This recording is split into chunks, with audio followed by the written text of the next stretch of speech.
Social media plays a pivotal role in all of our lives. Most of us are on a social media platform, probably multiple social media platforms, and more businesses are embracing it, probably seeing it as part of their housekeeping or part of their marketing ecosystem.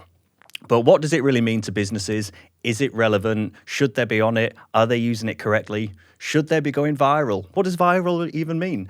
This is all the stuff that we're going to be talking about today. Social Media 101 for business. This is Shifting Views with Willis.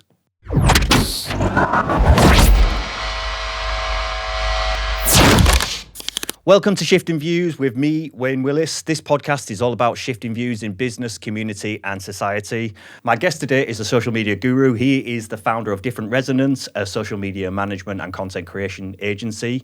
Matt Johnson, welcome to the show. Thank you for having me. It's great to be here and be on set. I've seen lots of clips about this, so it's great to be here and see the behind the scenes. Yeah. It looks quite neat on camera. If you don't look behind the camera and see all the stuff, then I think it works really well. Do you think we could get a clip of this podcast to go viral? Potentially. There's always a chance. I'd say to people quite a bit about going viral because people tend to ask me, can you make us go viral, and all these different kind of similar questions. And there is really no set answer of how to go viral. There's some kind of common themes you see across viral clips. Yeah. But could you make this podcast go viral? I'd probably say not. Could this podcast go viral? Definitely. Everyone could go viral. So for listeners, I asked that question purely tongue-in-cheek. That's why I opened with this question. So Matt does, as well as all the stuff you do with clients, you do lots of like workshops and guest talking and all that kind of stuff. And I've been to a few of your events, and there's always a bit in there where you talk about going viral. What does it really mean? What's the realism of it? Busting some of the myths. Because I guess it's one of those buzzwords, isn't it, that everyone kind of thinks of, especially in the kind of TikTok age, Instagram Reels age, short form video. It's like, if you want to go viral, if you want to get millions of views. But why is that even important? Why do people really crave that? So it goes back to kind of vanity metrics. Yeah. We all want more followers, all want more likes, all this kind of thing. And actually, when you look at it, that's not what especially businesses should be aiming for. They should be aiming for quality over quantity, in my opinion. Yeah. I posed a question at one of the events you were at saying, would you rather have 1 million followers who've got no intention to buy, or 1,000 followers who are all prepared and ready to buy? Yeah. We'd all take the 1,000 who are ready to buy. Yeah. And it comes back to a story with one of my old clients who found that having a picture of a dog came into the office one day, so they put that picture up and it did really well. Yeah. So then all I was sent from there on in was pictures of dogs in the office. Now, they were a legal client, they were provided legal services. Having a load of people in the Far East, potentially, who enjoy cute pictures of dogs, wasn't their audience. Yeah. So it didn't really matter if those people were following or not. What mattered was having local people who needed legal services following them. And that wasn't the result of that. Do you know how I think about viral? I always think of it like eating sugar. It's a rush. Do you know, or it's like a drug, it's an injection. Something happens and the human in you goes, oh, they love me, they like me. More of that. And then, of course, the next video you put out probably dies, probably gets barely any views. And there's that kind of low as the come down almost after the viral moment. Yeah. And I think there's this kind of, and I suppose this is what social media does. It kind of engages you to chase that moment. That's what it wants you to do.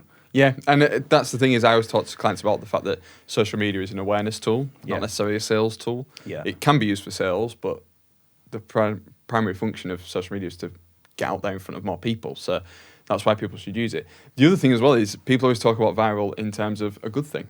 There's always the other side of things. You could go viral for a bad thing. And then you get into the discussion, is all PR good PR and that kind of stuff. But if you go viral for the wrong reasons, you probably don't want to go viral anymore. Yeah, listen up, politicians, I think we should say. Those hot mic moments that we don't want people to hear, we don't want those going viral. So it's not always a good thing. No, definitely not. And also, again, as I mentioned at that event, are people prepared for it? Yeah. So if you're going to go viral and it's for a good reason and you get the benefits of that virality, i.e. more sales, are you able to service those sales to the same quality that you would have been servicing people before the virality? Because if you're providing a product, let's say, that's handmade, I tend to use the example of a baked good. Yeah. Let's make croissants. So you're making croissants that go viral and you've got thousands of people stood outside your door who are waiting. are you able to keep that quality for all those thousands of people and not leave any of them disappointed? Yeah. So you're saying be careful what you wish for. Yes, essentially. definitely. Yeah. And actually, there are some people out there who want to go viral and they chase it, and when they get to it, it's maybe not all it was cracked up to be. Yeah. So I say, be prepared for it, but don't necessarily have it as an objective. Yeah.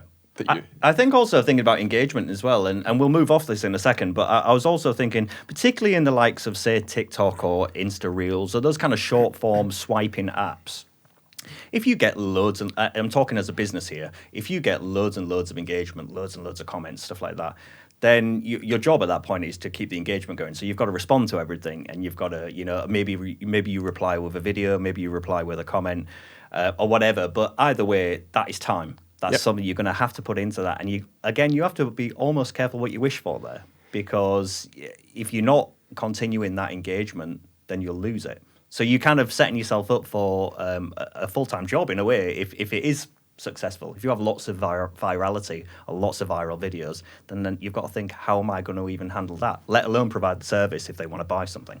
100%. There's lots of examples where like you maybe go and tweet a certain airline or something like that and you don't get a response and you get frustrated. Yeah. But if they've not got the capacity there to service that, you're going to leave with a sour taste in your mouth. And that's the same for any business. So you've got to be prepared to be able to service that new level of eyeballs that you're getting, really. Yeah, yeah. Do you like social media? It's an interesting one. I like the idea of it. It can definitely be improved. Interestingly, on my phone, which I use for both personal and work, I only have business accounts on there. So I only have access to client accounts and my own professional accounts. I don't have any personal accounts on there.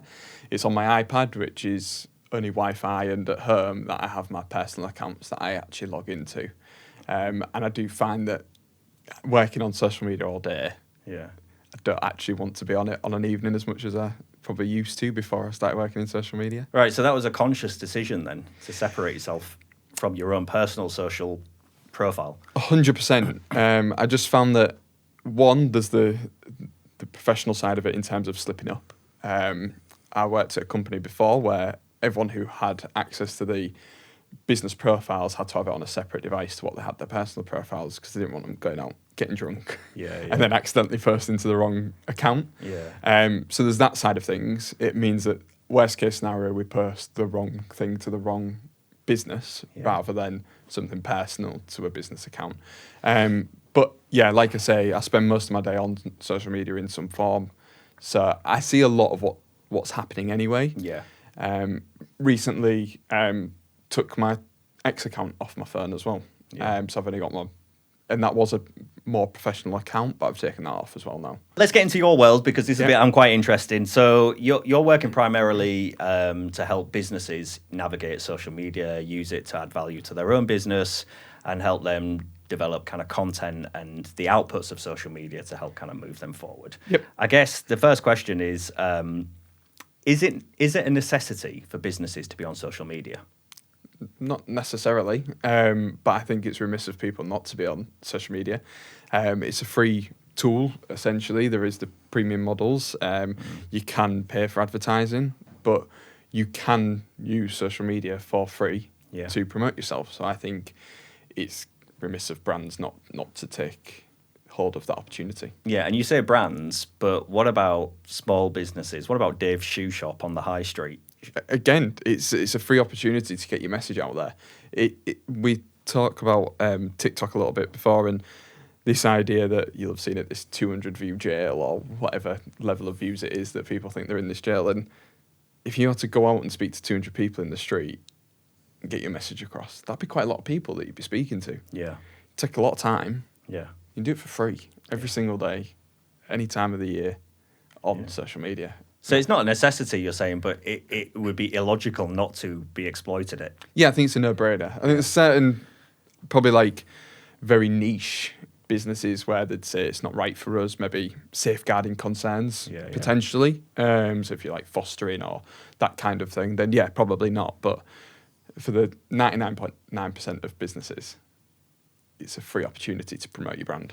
What are the fundamental mistakes that you see businesses making when they're using social media? Number one is using it as a sales tool, selling too much. And that is a consequence of quite a lot of missteps within their marketing process. So they'll probably get to a point where they look at the data and say, we're not making enough sales. Then they'll go back to what I've just said of social media is a free tool. We can get this message out there quickly. So they'll then go to that platform and start trying to push their product or service onto people and try and get a sale. Yeah. But what you've got to always think about is, why have people gone on social media in the first place? Yeah. If I'm going on Google and searching for, which I have done recently, recommendations for electric lawnmowers, Yeah. that is a good sign that I'm in the market for a lawnmower and I'm looking for recommendations. I want to be sold to in that situation. Yeah. When I get back from a long, hot day in sunny Hull and I'm chilling at 9, 10 o'clock at night and I get open on TikTok, I'm not looking to be sold to. I'm looking for something to help me switch off. Yeah. And if you're popping up with a sales message in there, it's scrolling straight on by. Yeah. So that's probably the biggest mistake people make, is actually, how do you engage your audience? Think about what they want to see and not what you want to tell them. Yeah. It's an engagement tool. It's not a sales tool, is what you're saying. 100%. 100%. Yeah, I think that is a huge mistake that I would say most businesses, even large brands, make, unless they're like, unless it's Coca-Cola or somebody like that. But even large, if you're a large pharma business or something like that, the stuff that you're putting out, it's ultimately to kind of like sell the drug or sell the thing or whatever. And that's usually when you see the marketing teams or the people that are behind that, quite often they don't really have a grasp of social media and the platforms. They probably understand marketing in their world and what it is that they're trying to do. But how to nuance the use of these platforms, I think, is a challenge for so many businesses. They have such a short-term view of it. That's Yeah. the issue, is Yeah. we can post today quickly, so we should get results quickly. Yeah. And that's not what it's there for. It's about building a brand over a period of time. I think, again, referring back to Gary Vaynerchuk, this idea he talks about of being a media brand, Yeah. I think that's probably the best way to think about it, is what would you do if you were a publication or a media outlet? What would you talk about? And talk about that stuff. Then you'll become a known and trusted source. It's basic networking and business development is know, like, and trust. Yeah. Yeah. People seem to skip that when they get on social media. Yeah. It- With an expectation of buy. Yeah. It's like, why? Why? You're essentially asking me for my money. Yeah. Why? Why would I give you my money? I think. Well, I think there's a crossover there as well, because you sort of know, like, trust. But I wonder, should businesses, like, for example, should they be focused on the personal? I guess personal branding is a different subject, but should they be more focused on a personal output? So, like, the individuals of the business talking about their expertise or whatever, versus the business talking about what they do. So personal brands and using people work so much better. There's even research to show that putting an emoji that has like a smiley face kind of emoji, not like a shoe or something, but a face, Yeah. even that engages us slightly more than not having one at all. Yeah. Because as humans, we are wired to recognise faces. That's why you see things like, I saw Jesus in a piece of toast. Yeah. It's because we're wired. Another viral clip. Yeah. That's why we're wired to spot faces. Yeah. Like, that's just the way the human brain's wired. So by using faces and people, we're going to create a much better connection than not having those there. But that's not to say you can't do it faceless. If you are doing it as faceless, you just need to think about what I said earlier. What does the person want to see? Yeah. So, like, there's some really good brands that do like ASMR kind of stuff. Yeah. Yeah. And it's just like a video of them mixing something like cement or baking goods or drilling something. Yeah. There's no faces in that, but it still does well because it's what people want to see. It's like relaxing, engaging stuff. But in terms of the profile, so if you're a business and you say, right, I want to be on Facebook as a business, that's that. I've decided I'm going to do that. And you're called, Karen's Carrots. Like, would you set up a Facebook page called Karen's Carrots, selling carrots, or would Karen, like, go from her profile and say, I am Karen from Karen's Carrots, and here's why I do what I do? You would always want the brand name in there somewhere, because if people are then going to get to the point of purchasing, they need to know who they're actually looking for. I have no idea where Karen's carrots came from, by the way. No, Sorry, that that's just fine. came It's our straight new out. brand. Sorry about that. Sorry, Karen. Yeah. Or carrots. Go on. Between now, this recording, and it going live, that will be trademark, so nobody try and get that.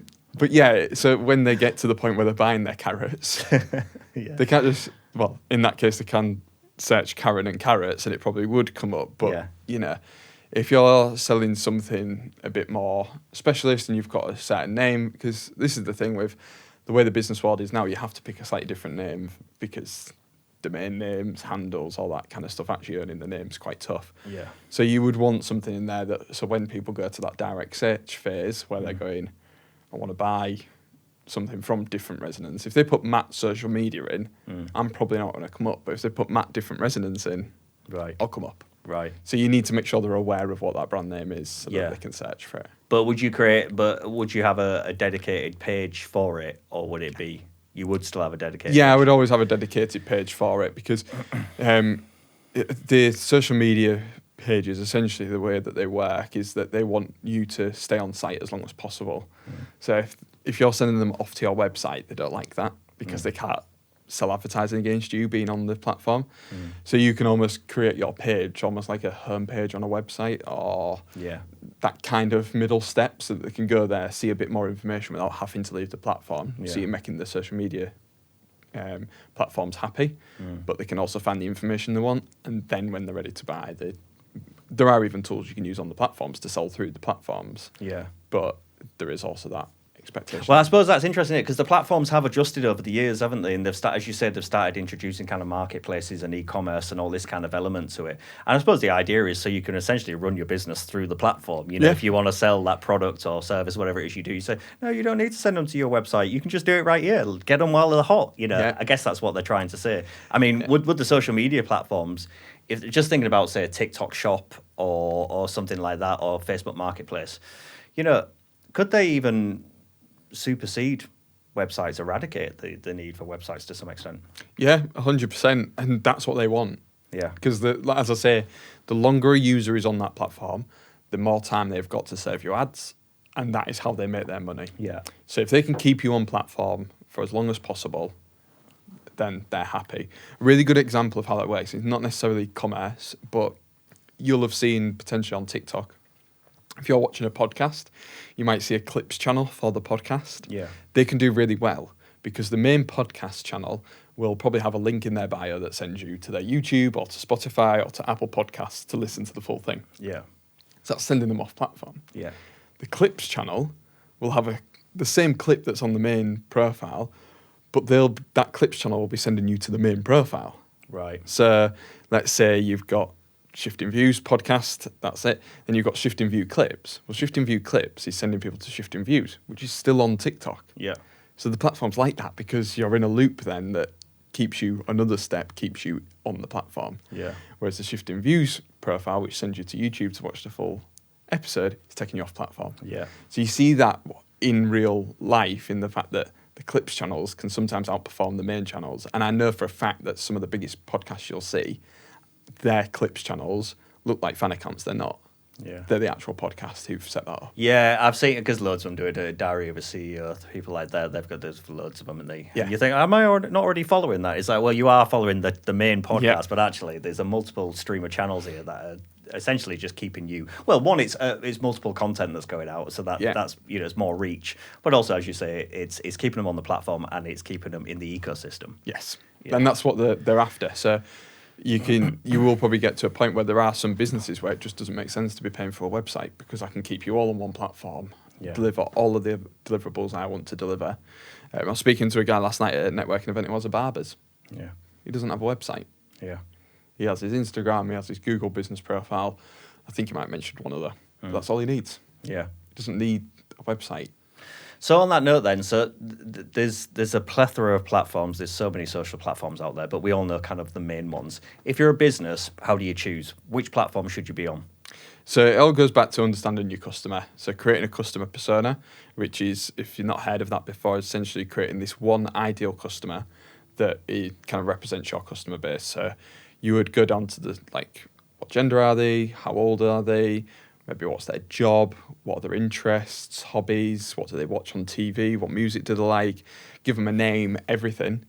And then you use that to determine which platforms you should be on. And there's some really good data out there. So We Are Social, they have a big digital report. And within that, there's data about what different age groups, different countries, who uses what platforms, if you're on one platform, what other platforms are likely to be on. Yeah. So you can use all that, but ultimately you need to be asking yourself, what's our ideal customer? And people get scared by that because it feels like you're saying, we only sell to women aged 28. Yeah. No, you're just saying that's your ideal customer. Yeah.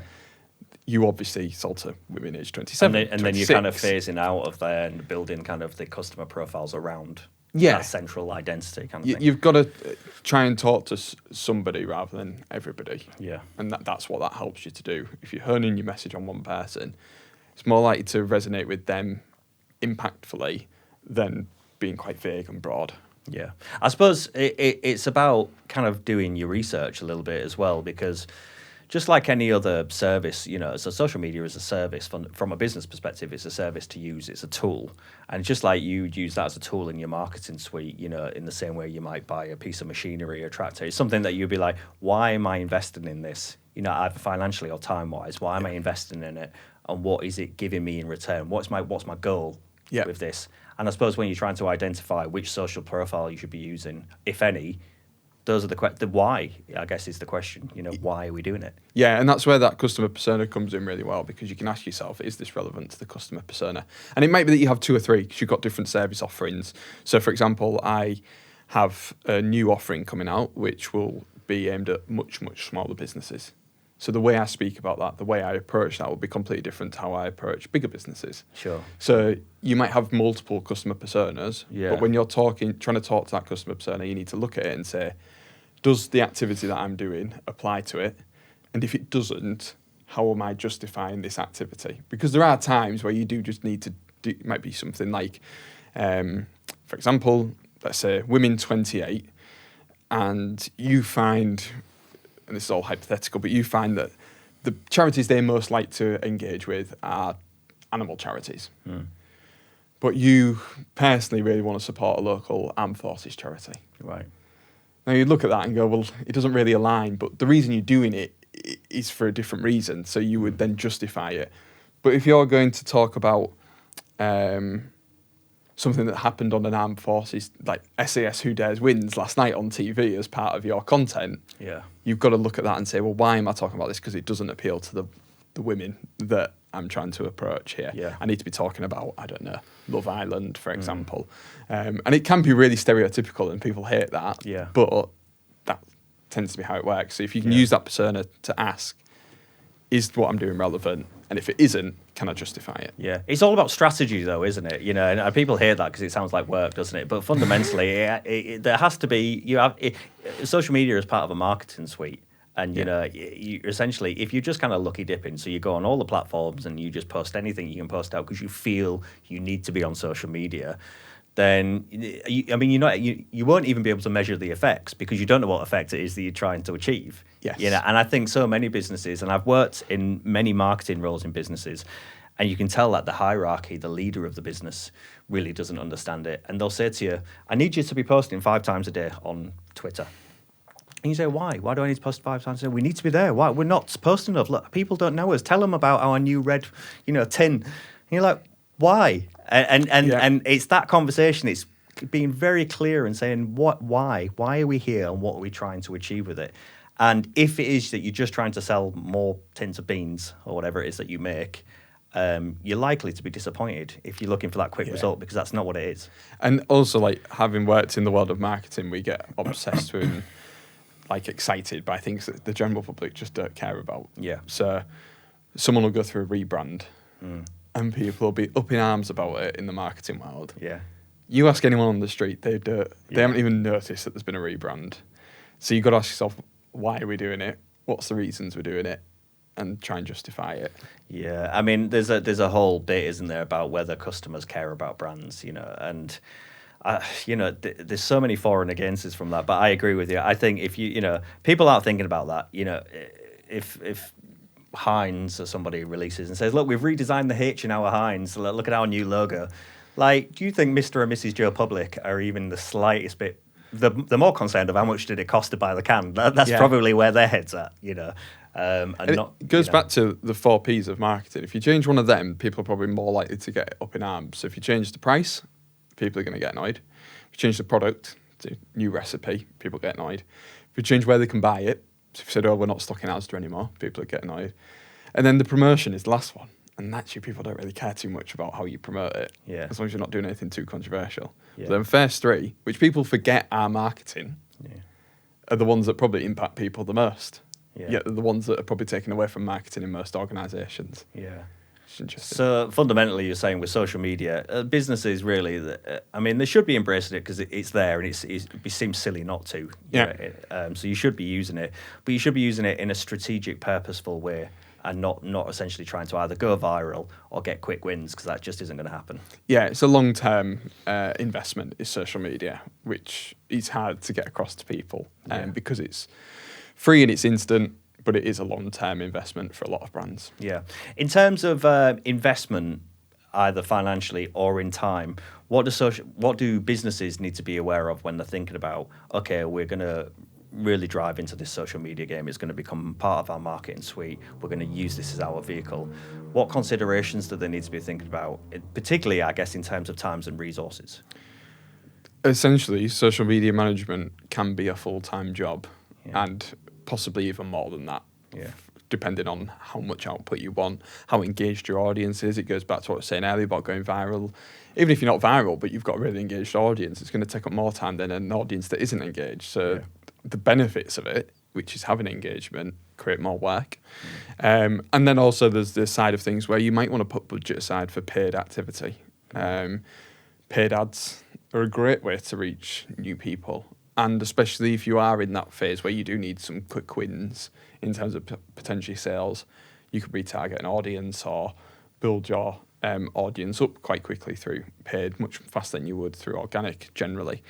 And then also there's the content creation that goes alongside that. Yeah. So if you're wanting to do just basic assets, you've got free tools like Canva, and there's probably graphic designers out there shouting at the screen. Yeah. But there are free tools out there. You just got to accept the limitations of them and appreciate that they're not as good as paying a professional. Yeah. If you accept that and that's what you're happy with, then that's fine. And there's nothing wrong with that.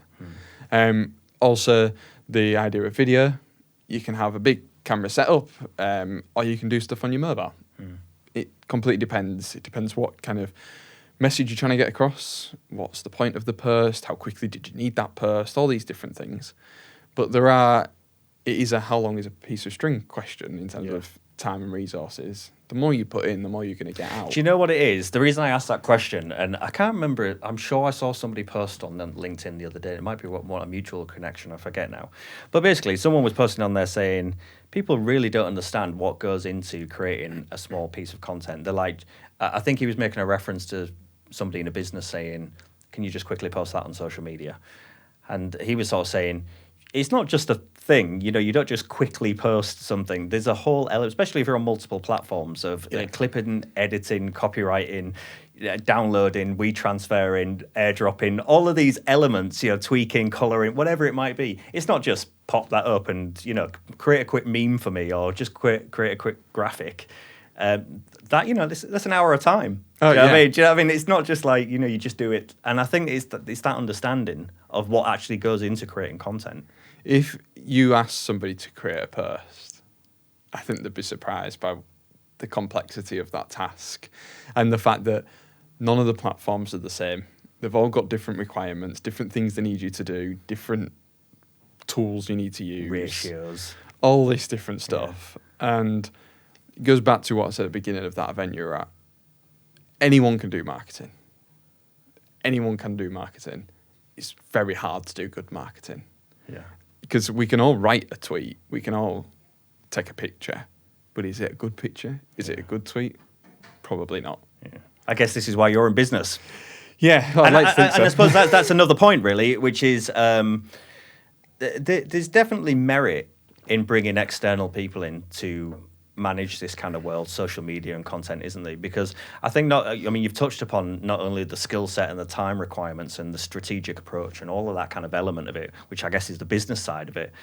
But it's also the viewpoint because you're external to the organization. You're kind of not blinkered by the barriers that you would be within the organization and the culture. You can see from the outside, all the top down, if you like, and really can advise us. This is where I would go in terms of what you're trying to do. Yeah, the three reasons we normally get called in is they haven't got enough time. Yeah. They haven't got the knowledge to manage social media, so it might be somebody who's never been on the platforms necessarily. Or that third one is the ideas and the content. We've just not got anything. And you look at them and you go, you have so much here that people would want to hear about. Yeah. It's extracting that in a way that's relevant to the audience is the tough part. Yeah. And when you're in something day in, day out, some of the people as well have been in these organisations since before their organisation went on social media. Yeah. So like the stuff that I'm telling them to post on social media, they've known for longer than they've been on the social media platforms. So it's like really hard for them to see that as a potential output. Yeah. But it's a thing we call look beyond the obvious, which is essentially the obvious for most businesses is here's our product or service, please buy it from us. Yeah. So let's take that away. You can't do that. What can you talk about? It could be that you've got 20 years of experience in the industry. Yeah. There's so many stories in there. There's so many little tidbits that you've picked up over them time. Just share them. That is good content. That is what will interest your audience. Yeah. And I think that's the tough part is trying to see beyond that. And I do say to a lot of my clients, like, I almost want you to tell me no, because if I'm not pushing you and you're not saying, no, we can't do that. So some clients I've got that are in regulated industries. Yeah. So I'm coming up with ideas and they come, we'd love to, but we can't do that, Matt. And I'm like, great, that's fine. At least I know what the boundaries are. And you just try and find different things here and there. There's a client recently who they just had like a video on their website, bit of an about us, a few minutes long. I was like, well, there's 10, 15 clips of all the different people speaking. Yeah. Oh, right, okay, yeah, we never thought of that. Yeah. They'd just seen it as the one video. Yeah. Just little things like that. It's recognising it, isn't it? And I guess if you're not looking for it, you won't find it. And I suppose you're right. If you've been working in, I don't know, it's particularly rife in manufacturing and kind of laboury type roles, factories, that kind of thing. And you'll have somebody that's been working, on machinery for 30 years in some making whatever. And for me, from the outside, from a content creator, you're like, there's a gold dust here. You could talk about so many elements of the thing that you're doing with that screwdriver and that sparky machine and whatever. It's like, wow, gold, we can use that. And this, this chap's here just like, what do you want me to do? Like, this is just what I do. If you said to some of the manufacturing facilities that they were going to go and make an hour-long BBC primetime show about them, they'd have said no. But then you've got Inside the Factory with Greg Wallace and it's a hit. And it's weirdly entertaining, isn't it? And it's because what people like to see is the stuff that they don't normally get to see. Yeah.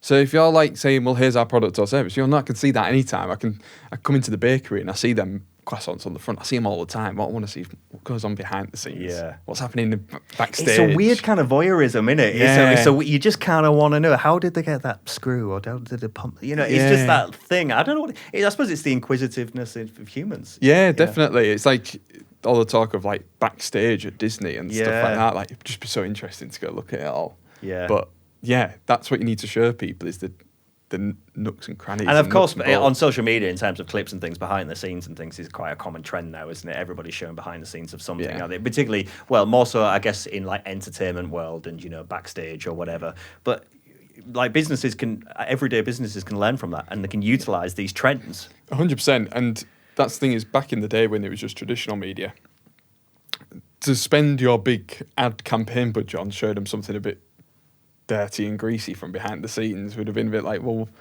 we spent all this money on this nice billboard. Why would we take a picture of the thing at the back of the shelf kind of thing? When actually, as we've said before, social media is free. So you can test, you can try things.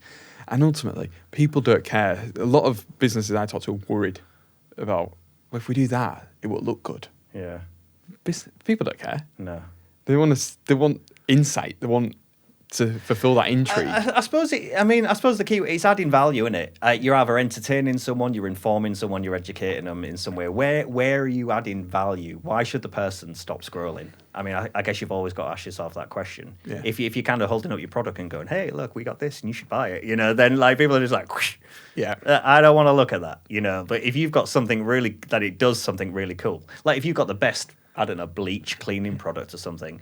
I want to see you dunk something really weird in that cleaning product and see if it comes out shiny. Yeah. I want to see like the experiment. I've always thought that there's a video to be made by like a logistics company, Yeah. like Every or DPD or somebody like that, where they just put a camera on a box and live stream it from getting picked up from manufacturer to being delivered to the customer. So it's like a 3-day live stream. Yeah. And I think it'd be a bit like, when people watch the airport traffic coming in to land and stuff like that. There's like thousands of people watching a live stream. I think you'd get some people who love Truck Simulator and that kind of thing, just watching this box go through the different conveyor belt systems in the factory. But just think what you'd pick up as well. Just think of the stuff you'd pick up. The delivery driver whistling to Mary Poppins or something. Or like the conversations or the road rage. Stuff that would happen in that journey. Like Jeremy Vine, known for being on BBC Radio 2 and controversial opinions and all that stuff. He now puts out clips of him cycling. Oh yeah, I've seen these, and they're just amazing because you get to see that actually Jeremy Vine is just like anybody else when he's on a bike on the road. Yeah, he doesn't get any special treatment. But there's dedicated channels for that, isn't there? Yeah. Like cycling and car and cyclist interactions and all this kind of stuff. Yeah, and you can't help but look. Yeah, because it's like drama, isn't it? It's just pure entertainment. There's a guy in America called the Cart Narc, and I got really into his videos. And he's basically a guy who goes around like shopping car parks and gets the trolleys, and then like for people who just like push them off to one side and don't put them back at the designated place, and he like puts them behind the car, and like he's got like branded stickers that he throws on their car, and I just find it. I've seen something like this. I'm sure I've. Yeah, I saw, and he kind of puts them behind the car so they can't like drive up. Yeah, and it's like if you said to me, you're gonna watch the best part of 3 hours of somebody moving a shopping trolley around a car park, you go, there's no way.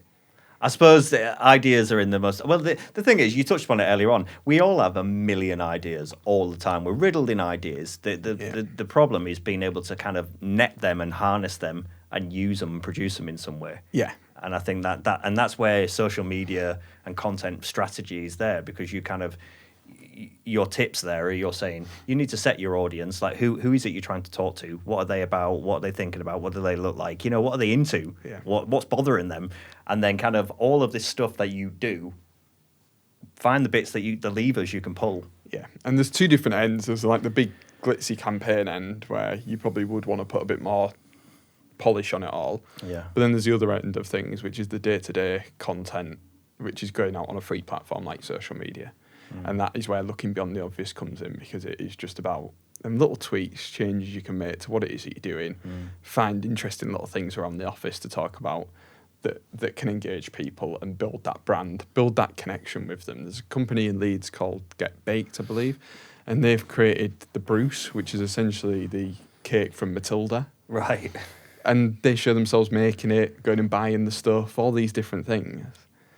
I think it's at 10 a.m. on a Monday and possibly a Thursday as well. They put the cake live to sell, and it sells out every time. Now, it's a great product, but they've built an audience by showing what goes into making that product. If they just put a picture of the product up, it'd done well, but it wouldn't have done as well as it does by showing what goes on behind the scenes. Yeah. No, it's absolutely amazing. I think if all businesses, large or small, really thought about how they're using social media and why they're using social media. It just even took that time just to have a little bit of a thing. Even if you sat around a table for an afternoon with your people within the business, a small company, maybe you just run a shop and there's only 3 of you work there. Okay, we're going to go on Facebook. If you even just had that discussion, just like we're talking now, almost like on a podcast, you'd be amazed what falls out of it if you actually paid attention to it. I think the problem is with social media is it's often not thought about. It's just expected. It's just a tool that's there. And what a lot of people do is they look at themselves and then they might look at competitors. Yeah. And there is some value to doing that. But also, can you, as a baker, look at what Steve's doing as a plumber? Yeah. Why is his content resonating with people? Yeah. Why has that bricklayer got 300,000 followers? What is it he's doing? Yeah. And can we do the same for our industry? Absolutely. So when you see something that engages you, think, why is it that I'm engaged by this? Yeah. can I do that? What's for my keeping business? me watching? What's keeping Yeah. me watching? We say in the innovation world all the time, we say copy with pride. You know, don't just look at your own industry, because you'll see the same thing. Yeah. Look at what other people are doing that are completely unrelated to you, and how can you utilize that approach in your world? You know, I was trying to think of an example to someone the other day, but I was sort of saying to them, how would you IKEA your business? Or how Yeah. would you Uberize your business? Yeah. How do they work, and how would you apply that in your world? Yes. And it's same with social media, as you say. If you're a bakery and you're watching a plumber, you know, what is he doing that so many people are watching him tighten up that tap? Yeah. Like what's actually happening? What's keeping you engaged? And how do you take that? But also, then when you deliver that, don't get into the trap of comparing yourself to him. No. Because the video you've seen might be the culmination of 3 years worth of posting content. Yeah. So the first time you do it, it's not going to get the same impact that he's having. You've got to test stuff, but you've also got to have the tenacity to stay with that and the conviction to stay with it. And then eventually, you know, it might be 6 months down the line, you can say, we're not getting any more views from this than when we started. It's definitely not working. Yeah. But until you've given it the time, you can't know. You can't post once and go, well, that doesn't work for me. Yeah. I suppose consistency is the key as well, is the other thing. You've got to keep at it. Yeah. It takes time. It's hard work to create content. Yeah. Well, the 3 top tips I give for people, anyone looking for social media, is plan ahead as best you can. There's going to be some reactivity in it, but plan ahead. Make sure you've got the bones of a structure of content that's going to go out, and you know when it's going out, you know what you need to do to make sure it goes out. Be consistent, 1 with planning, 2 with your messaging. Make sure that you've got 3 or 4 key messages that you keep going over, and they're what you're trying to get across in the content. And then sell less, which we've already touched upon. They're the 3 top tips. Plan ahead, be consistent, and sell less. It was actually my last question I was going to ask you, but you've already preempted. Social media expert. This is Matt, this has been really helpful. Thanks for coming on the show. Really useful. Loved it. Been great. And I hope it's offered some real world advice to businesses out there that are thinking about social media. Great time. Thanks very much. Thanks very much. Bye.